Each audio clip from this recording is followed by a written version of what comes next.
में एक्चुअली ये था नहीं, बेल्जियम में इलाज करने गया था और वहीं बेल्जियम से पकड़ा के इसे लाया गया है। अब इसका इलाज परमानेंट भारत में होगा। बेल्जियम के बारे में थोड़ा समझते हैं। बेल्जियम हीरे की कटिंग के लिए दुनिया में प्रसिद्ध है। पूरी दुनिया में हीरे की कटिंग के लिए बेल्जियम और सूरत प्रसिद्ध है। हीरे की असली वैल्यू होती है उसे कटिंग करके। जब हम हीरे को कट करते हैं तो हीरे और सोना में अंतर होता है कि सोना का टुकड़ा भी हो गया तो फिर से गला के उसे बना सकते हैं, बट हीरा में ऐसा नहीं होता है। अगर वो छोटा टुकड़ा हो गया तो फिर उसे तोड़ के हम लोग दोबारा इसे अलग जगह पे हम लोग बना नहीं सकते हैं। यही वजह है कि कई बार हीरे की जब कटिंग की जाती है तो कुछ छोटे छोटे पार्ट पुर्जे हीरे के बच जाते हैं, तो उसे हम अंगूठी के साइड वाले में या छोटे छोटे गहने में लगा के हम लोग यूज कर लेते हैं। तो हीरे की कटिंग के लिए बेल्जियम है। दूसरा, बेल्जियम जो है इसे यूरोप का कॉकपिट कहा जाता है। कॉकपिट जहाज के अगला हिस्सा को कहते हैं जहां पायलट बैठता है, इसलिए यूरोप का कॉकपिट कहा जाता था। क्योंकि पहले ना जो भी लड़ाइयां होती थी ये बेल्जियम के वाटरलू के मैदान में होती थी और वहीं से डिसाइड हो जाता था यूरोप पे कब्जा कौन करेगा। इसी तरह से फ्रांस का राजा था लुईस 16वां। लुईस 16वां को 1793 में फांसी चढ़ा दिया गया, सबके सामने मार दिया गया और सेनापति था नेपोलियन और फ्रांस का राजा बना नेपोलियन। नेपोलियन ने सोचा कि क्यों ना हम पूरे यूरोप को कब्जा कर ले। नेपोलियन यूरोप पे कब्जा करने के लिए बेल्जियम की ओर बढ़ा, तो बेल्जियम में एक वाटरलू का मैदान है। बेल्जियम में इस वाटरलू के मैदान में 1815 में जब लड़ाई होती है तो यह वाटरलू की लड़ाई में नेपोलियन हार जाता है और यह नेपोलियन की आखिरी लड़ाई होती है। इसमें वियना संधि होती है और नेपोलियन को एल्बा द्वीप पर भेज दिया जाता है, लेकिन नेपोलियन यहाँ से वापस आ जाता है। फिर नेपोलियन को यहाँ से पकड़ के सेंट हेलेना द्वीप पे भेज दिया जाता है जहाँ यहाँ नेपोलियन की मृत्यु हो जाती है। तो ये तो रहा बेल्जियम का इतिहास। लेकिन बेल्जियम से जो पकड़ के मेहुल चौकसी आए हैं, इन्हें इंटरपोल पे कैसे रेड कॉर्नर नोटिस जारी किया गया था, बेल्जियम ने कैसे प्रत्यार्पण संधि के तहत इन्हें भेज दिया, तो रेड कॉर्नर नोटिस, इंटरपोल और प्रत्यार्पण क्या होता है इसे समझते हैं। देखिए, जब कोई क्रिमिनल कोई बड़ा अपराध करके अपने देश को छोड़कर किसी दूसरे देश में भाग जाता है तो वहां पकड़ना बड़ा मुश्किल होता है। इसीलिए एक इंटरनेशनल पुलिस बनाई गई है जिसे शॉर्टकट में इंटरपोल कहा जाता है। इंटर मतलब इंटरनेशनल, पोल मतलब पुलिस। इसका मुख्यालय फ्रांस के लियोन्स शहर में है। अब अगर कोई इंटरनेशनल अपराधी है तो उस देश का पुलिस डिपार्टमेंट इंटरपोल को कहेगा कि इस अपराधी को पकड़ना है हमें। जैसे अगर सऊदी अरब से भागा तो सऊदी अरब भी उसे कहेगा, रसिया से भागा तो वो भी उसे कहेगा। अब उसे सबूत दिया जाएगा। तो इंडिया की पुलिस ने सारे सबूत दिया। इन सबूत के बाद उस नाम के, उस व्यक्ति के नाम पर एक रेड कॉर्नर नोटिस जारी किया जाता है और यह रेड कॉर्नर नोटिस हर एक देश के पुलिस को भेज दिया जाता है कि भैया ये आदमी जहां भी मिले आप इंटरपोल को सौंप दीजिएगा, और इंटरपोल वापस जिस देश का अपराधी उसे सौंप देता है। अभी जैसे नीरव मोदी को लाना है, अभी देखे रहेंगे तहर्रुर हुसैन राणा आया हुआ है, अभी मेहुल चौकसी आए हुए हैं। तो ये बड़ा इंटरपोल बड़ा अच्छा काम करता है। 195 देश हैं इंटरपोल में, बड़े अपराधी इंटरपोल की मदद से बहुत इजीली पकड़े जाते हैं सब। तो इसमें भारत का इंटरपोल ने भी मदद किया था। अब ये समझना है कि आखिर ये मेहुल चौकसी ने कांड किया कैसे था। ये दोनों चाचा भतीजा हैं सब, नीरव मोदी और मेहुल चौकसी। इन्होंने इतना शातिर ढंग से कांड किया कि सोचने पे मजबूर हो जाएंगे। देखिए, अगर हमें कोई विदेश में सामान खरीदना है तो हम अगर किसी विदेश में, सपोज कीजिए कि हमें विदेश से एक एमआरआई मशीन खरीदनी है 10 करोड़ की, तो हमें विदेश की कंपनी जैसे जर्मनी, हम जाएंगे कहेंगे कि हमें सामान भेज दो, हम पैसा दे देंगे यहाँ पे, तो वो डरेगा कि भाई इंडिया में सामान भेज देंगे, अब पैसा नहीं दिया तब, और हमको कहेगा कि एडवांस पैसा दे दो, हम भी डरेंगे भैया उसको हम 10 करोड़ दे दे एमआरआई मशीन में हमको ना दे, तो हम दोनों डरेंगे। तो इसमें एक बीच में आता है बैंक। तो हमें जो पैसा, हम बैंक आता है बीच में, तो हम क्या करेंगे, वो पैसा हम बैंक को देंगे और बैंक उस पैसे को लेटर ऑफ क्रेडिट बनाएगा। उस पैसे का लेटर ऑफ क्रेडिट बनाएगा और कहेगा कि इस व्यक्ति को आप यह सामान भेज दीजिए, इन्होंने जो पैसा दिया है वो मेरे पास है, आप हमसे ले लीजिएगा। एक तरह का ये व्यापार में भुगतान यानी पेमेंट की गारंटी बनता है लेटर ऑफ क्रेडिट। तो लेटर ऑफ क्रेडिट मेहुल चौकसी और नीरव मोदी ने पंजाब बैंक से फॉरेन लेटर ऑफ क्रेडिट बना दिया, फॉरेन के लिए, विदेश व्यापार करने के एफएलसी बना दिया। समझ में आ गया कि नहीं? लेकिन यह लेटर ऑफ क्रेडिट फर्जी निकला। यह लेटर ऑफ क्रेडिट फर्जी था। यानी विदेश, अब समझिए ध्यान से, लेटर ऑफ क्रेडिट जारी तो कर दिया गया लेकिन पीएनबी बैंक को इसके बारे में नहीं बताया गया। तो पीएनबी बैंक गारंटर बन गई मेहुल चौकसी और नीरव मोदी की। अब ये लोग जाके बाहर में हीरा खरीद लिया। अब विदेशी व्यापार को तो सामान देता है, लेटर ऑफ क्रेडिट देखिए, हीरा खरीदने के बाद उनको कहा कि दो भैया पैसा, ये क्या है, गारंटी है तुमको, पीएनबी बैंक दे देगा। अब बैंक को पता नहीं है। अगला कांड ये सब क्या किए सब समझिए। अगला कांड में इन्होंने LOU बनाया, लेटर ऑफ अंडरटेकिंग। LOU क्या होता है कि अगर हमें विदेश में कहीं से लोन लेना है, जैसे चाइना से लोन लेना है, ब्रिटेन से, कहीं से किसी कंपनी को लोन लेना है, तो अगर हम ही अमेरिका से लोन ले ले और भाग जाए तो अमेरिका तो हमको खोजते रह जाएगा। तो जब कोई देश लोन देना चाहता है तो उसके लिए भी एक बैंक गारंटर बनती है कि हाँ, इस व्यापारी को आप लोन दे दीजिए, अगर ये नहीं चुका पाया तो बदले में हम चुकाएंगे। तो जैसे पीएनबी बैंक इनका लेटर ऑफ अंडरटेकिंग यानी LOU बन गया। लेकिन इसका रूल होता है कि अगर बैंक, पीएनबी बैंक इनका गारंटर बन रहा है तो पीएनबी बैंक इनके सिक्योरिटी डिपॉजिट रखे, इनके कुछ मॉर्गेज करे, कोई जमीन मॉर्गेज करे कि सुखले गारंटर बन जाएंगे। पीएनबी बैंक के बड़े अधिकारियों को पता ही नहीं था कि PNB bank letter of undertaking LOU जारी कर चुका है नीरव मोदी और मेहुल चोकसी का। और ये लोग क्या किए, इसके मदद से अलग अलग देशों से लोन ले लिया, अलग अलग देशों से लोन लेकर 14,000 करोड़ का लोन हो गया यहाँ पे। और वो विदेशी जो थे वो तो लोन देते जा रहे थे क्योंकि यहाँ पर उनको पंजाब बैंक का LOU मिला हुआ था। अब जब वो वापस मांगना चालू किए कि भैया हमारा दो, फ्रैंकफर्ट से आने लगा, बेल्जियम से आने लगा, बहरीन से वापस आने लगा, यहाँ पे मॉरिशस से आया, हांगकांग से आया कि भैया हमारा पैसा पीएनबी दो। पीएनबी कह रहा है कि पीएनबी को तो ऊपर में पता ही नहीं था। अब समझिए सबसे खतरनाक कांड जब इन्होंने सीबीएस को बाईपास कर दिया। देखिए सीबीएस जो सिस्टम होता है, core banking solution, CBS system banking का रीढ़ कहा जाता है। हम जब भी किसी को अपने अकाउंट में पैसा जमा करते हैं तो बैंक उसे एक सॉफ्टवेयर में एंट्री कर देती है जिसे कहते हैं सीबीएस, जिससे पता चल जाता है कि मेरे अकाउंट में कितना पैसा आया। इवन जब हम निकालते हैं तो उसे भी सीबीएस में एंट्री कर दिया जाता है और ये सेंट्रलाइज मशीनरी सिस्टम होती है, कोई भी चेक कर सकता है। इसी सीबीएस सिस्टम में कोई कितना लोन लिया उसको एंट्री किया जाता है। तो नियम ये कहता है कि अगर व्यापार कोई सामान खरीदने के लिए हम लेटर ऑफ क्रेडिट जारी कर रहे हैं कि इस व्यक्ति को 100 करोड़ 200 करोड़ 1000 करोड़ का सामान दे दीजिएगा, यह व्यक्ति पैसा दे देगा और नहीं देगा तो हम उसके गारंटर बन रहे हैं, तो ये गारंटी वाला लेटर ऑफ क्रेडिट को भी तो सीबीएस में रखना चाहिए, एंट्री करना चाहिए।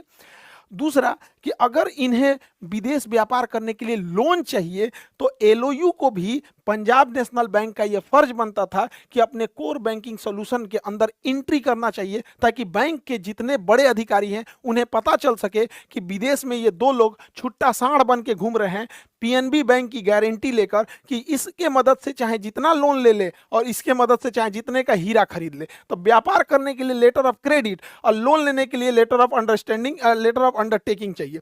इसमें भी दो शर्त होती है। लेटर ऑफ क्रेडिट का भी एक लिमिट होता है कि कितना सामान खरीद सकते हो, पीएनबी वालों ने लिमिट हटा दिया। LOU का भी एक लिमिट होता है कि कितना विदेश से लोन ले सकते हैं, इसका भी लिमिट हटा दिया और किसी को पता ना लगे इसलिए इसकी एंट्री कोर बैंकिंग सॉल्यूशन में नहीं दिया, सीबीएस में नहीं दिया। जब इसकी जांच ईडी और सीबीआई कर रही थी तो माथा पीट रहे थे सब कि गजब का ये सेटिंग बाज आदमी है सब। पीएनबी बैंक वाले क्या खतरनाक काम किया है आप लोग। इतना बड़ा कांड कर कर ये मेहुल चोकसी भारत से भाग गया और भारत से भागा ऐसे देश में, एंटीगुआ नाम के देश में, अमेरिका के पास भागा, एक छोटा सा द्वीप में जहां पर हमारे देश में ऐसा कोई समझौता नहीं है कि हम एक दूसरे के कैदी को आदान प्रदान करेंगे। लेकिन मेहुल चोकसी की तबीयत खराब हो गई, वो इलाज कराने आ गया बेल्जियम में और बेल्जियम में जैसे इलाज कराने आया एक्स्ट्राडिशन संधि अर्थात प्रत्यार्पण संधि के तहत उसे गिरफ्तार करके भारत में भेज दिया गया। ऐसे ही गिरफ्तारियों में सबसे बड़ी बाधा बनते हैं ह्यूमन राइट्स वाले कि आप किसी कैदी को क्यों मारेंगे, फिर वो अपने स्वास्थ्य का बहाना बना देते हैं कि मेरी तबीयत ठीक नहीं है। या फिर ब्रिटेन जैसे देश में कानून ऐसा टफ बना दिया गया है कि अगर कोई करोड़ों रुपया भाग गया है लेके तो ब्रिटेन में उसका मुकदमे 10 साल चलेगा। जैसे अगर कोई भारत में चोरी कर लिया या लड़ाई कर दिया तो भारत का कानून ऐसा है कि उसे चोर साबित करते करते आपको 10 साल लग जाएंगे। अरे भारत ने क्या, पूरी दुनिया ने देखा 2012 में जब निर्भया का रेप हुआ था, उसको सजा दिलाने में, फांसी चढ़ाने में हम लोग को 10 साल लग गया। तो ये सब चीजों में तो बहुत देर हो जाता है। तो बहुत सारे अड़चने होते हैं कि हम जब किसी विदेशी देश के से प्रत्यार्पण कराते हैं तो बड़ा मुश्किल होता है। अभी मेहुल चोकसी भारत आ गए हैं, अब उनसे एक एक चीज की जानकारी निकाल ली जाएगी। भारत ने 48 देशों के साथ प्रत्यार्पण संधि किया है, यानी आपका क्रिमिनल अगर मेरे यहाँ आया तो हम लौटा देंगे, हमारा यहाँ आपके गया तो आप भी हमें लौटा दीजिएगा। तो ये अच्छी चीज है प्रत्यार्पण संधि। अभी भारत ने प्रत्यार्पण संधि के तहत अमेरिका से तहव्वुर राणा को वापस भारत में लाया है। ये वही व्यक्ति है जिसने मुंबई ब्लास्ट का 26/11 ताज होटल और जो मुंबई में ब्लास्ट हुआ था उसका मास्टरमाइंड था। यह कनाडा का नागरिक है, पाकिस्तानी मूल का है, कनाडा में जन्म लिया। पाकिस्तानी चाहे जहां भी जन्म लोगे, डीएनए तो चेंज नहीं होने वाला है। सोच रहे तुम आतंकवादी बनोगे जाके वहां पे। तो कनाडा का नागरिक है, इंडिया में आके 2008 में 26/11 हमला कर दिया और यूएसए में जाके शिफ्ट हो गया। अब कनाडा कह रहा है कि भैया नागरिक मेरा है, इंडिया कह रहा है कि भाई हमारे यहाँ कांड किया है तो नागरिक किसी का हम टांगेंगे, और ये अमेरिका में गिरफ्तार है। अब ये अमेरिका में कैसे गिरफ्तार हो गया? देखिए, हमारी खुफिया एजेंसी वाले थोड़ा तो भाई एक्टिवेट रहो, थोड़ा एडवांस बनो। ये हमारे यहाँ ताज होटल पे हमला किया, ताज होटल पे, और इसकी खबर लगी ब्रिटेन को। ब्रिटेन ने इसके बारे में सूचना निकालना चालू किया, तहव्वुर हुसैन राणा और डेविड हेडली के बारे में। और ब्रिटेन की खुफिया एजेंसी मिलिट्री इंटेलिजेंस उसकी यूनिट 5 MI5 कहा गया, MI5 ने अमेरिका को यह सूचना दिया कि जो मुंबई बम ब्लास्ट के 2 मास्टरमाइंड है, तहव्वुर राणा और डेविड हेडली, ये दोनों शिकागो में हैं। इस आधार पर 2008 में हमला हुआ, उसके अगले साल 2009 में अमेरिका ने इसे गिरफ्तार कर लिया। अमेरिका इसे क्या कर लेता है? गिरफ्तार कर लेता है। अब देखिए, ये रहने वाला है कनाडा का, कांड करता है इंडिया में, गिरफ्तार होता है अमेरिका में, और भारत और अमेरिका के बीच में 1997 में ही प्रत्यार्पण संधि एक्स्ट्राडिशन ट्रीटी साइन हो गई थी। और इस ट्रीटी के आर्टिकल 8 के तहत अमेरिका जो है वो हमारे कैदियों को वापस भारत को सौंपेगा। तहव्वुर राणा इतना खतरनाक आदमी था, इसने एक अमेरिकी मूल के व्यक्ति को हायर किया जिसका नाम था डेविड हेडली। डेविड हेडली ही वो व्यक्ति था जो मुंबई आया था। इस पर भारतीय खुफिया एजेंसी, अमेरिकी खुफिया एजेंसी तथा ब्रिटेन की खुफिया एजेंसी को पहले से डाउट था, लेकिन तहव्वुर राणा ने कह दिया कि यह व्यक्ति इमिग्रेशन सेंटर चलाता है, यानी विदेश में किसी को आने ले जाने वाला एजेंट है, तो इसे तो बहुत बार आना जाना रहेगा ही। और तहव्वुर राणा के कहने पे डेविड हेडली ने मुंबई के कैफे लियोपोल्ड हो, नरीमन पॉइंट हो, या चबल हाउस हो, या छत्रपति शिवाजी टर्मिनल हो, या मुंबई का ताज होटल हो, नरीमन पॉइंट हो, ओबराय होटल, ट्राइडेंट होटल, जितने भी जगह थे जहां ब्लास्ट हुआ था, इसी ने उसकी पूरी तरह से फोटोग्राफी की थी, वीडियो रिकॉर्डिंग किया था। कहां पर आतंकवादी आएंगे, कहां पे होटल में रुकेंगे, कहां से टैक्सी लेंगे, तहव्वुर राणा के कहने पर डेविड हेडली ने किया था। डेविड हेडली अभी अमेरिकी जेल में है और इसे भारत लाया जा चुका है, और इसी ने पूरा ताज होटल में ब्लास्ट का कांड रचा और मुंबई का नक्शा खींचा। देखिए, मुंबई जो है ये है आपकी मुंबई, लेकिन मुंबई यह है, इधर भी समुंदर, इधर भी समुंदर, नीचे भी समुंदर। तो मुंबई के ऊपर ये वाला एरिया आता है ठाणे, और ये वाला एरिया आता है कल्याण, तो ये सब थोड़ा दूर हो जाते हैं। और ये है आपका नवी मुंबई। अभी विकसित किया जा रहा है नवी मुंबई को, क्योंकि फ्यूचर नवी मुंबई में है। लेकिन मुंबई में जो सबसे महंगे एरिया है वो ये तो है आपका मुंबई। मुंबई का सबसे महंगा एरिया ये साउथ मुंबई है। तो आतंकवादियों को डेविड हेडली ने बताया था कि यहीं पर ज्यादा तुम्हें टारगेट करना है। यही कारण है कि उसने साउथ मुंबई, ये मुंबई का नक्शा है, ये तो पूरे अगल बगल का भी है, इसमें यहां पर मुंबई में इसने चबल हाउस पे, कैफे लियोपोल्ड जहां यहूदी हैं, ताज होटल के सामने यहां पर ओबराय होटल, ट्राइडेंट होटल, यहां पर पूरा मारधार मचा दिया। और यहीं पे आतंकवादी कामा हॉस्पिटल में घुस गए, छत्रपति शिवाजी महाराज टर्मिनल पे हमला कर दिया। ये सारा प्लानिंग डेविड हेडली का था जो जेल में है, और डेविड हेडली का जो गुरु था वो तहव्वुर राणा। भारत ने उसे अपने अमेरिका से एक्स्ट्राडिशन संधि के तहत वापस बुला लिया है। तहव्वुर राणा के वकील ने अमेरिका सरकार पर इतना प्रेशर बनाया कि इसे भारत नहीं भेजा जाए। कहा कि भारत में इसको मार दिया जाएगा, नहीं इज्जत न किया जाएगा इसको, तो भारत में इसे ना भेजने के लिए इसने कहा, वकील ने, अमेरिका सरकार से, कि इसको 33 गो बीमारी है, 33 गो। ब्रेन में कोई प्रॉब्लम है तो माइग्रेन है, फेफड़ा में अस्थमा है, ब्रोंकाइटिस है, टीवी है, और इसको थायराइड का दिक्कत है, प्रोस्टेट का दिक्कत है, इसको 33 गो बीमारी बनाया कि क्रोनिक डिजीज है, बहुत 33 गो बीमारी जोड़वा दिया। लेकिन भाई साहब ये तो ट्रंप है, ट्रंप का बातें अलग है ट्रंप का नहीं, इसको भारत भेजना है। ट्रंप ने इनके वकील की एक भी बात नहीं सुनी और भारत भेज दिया गया। इसके वकील ने कहा कि भारतीय जेल की स्थिति अच्छी नहीं है और वहां पर जो सरकार है वो इतना इसका ध्यान नहीं रखेगी। अरे वकील साहब, राणा जी आपको क्या कहें, गलती मारे से हो गई। अब देखो ध्यान से, वकील साहब को क्या बताएं कि भारत में अभी नरेंद्र मोदी है तो कुछ हद तक इनके साथ उतना ज्यादा नहीं होगा। कहियो जो योगी आदित्यनाथ रहते, ऑन कैमरा गाड़ी पलट जाती, कोई कुछ नहीं कर पाता, चाहे ट्रंप होते चाहे कुछ भी।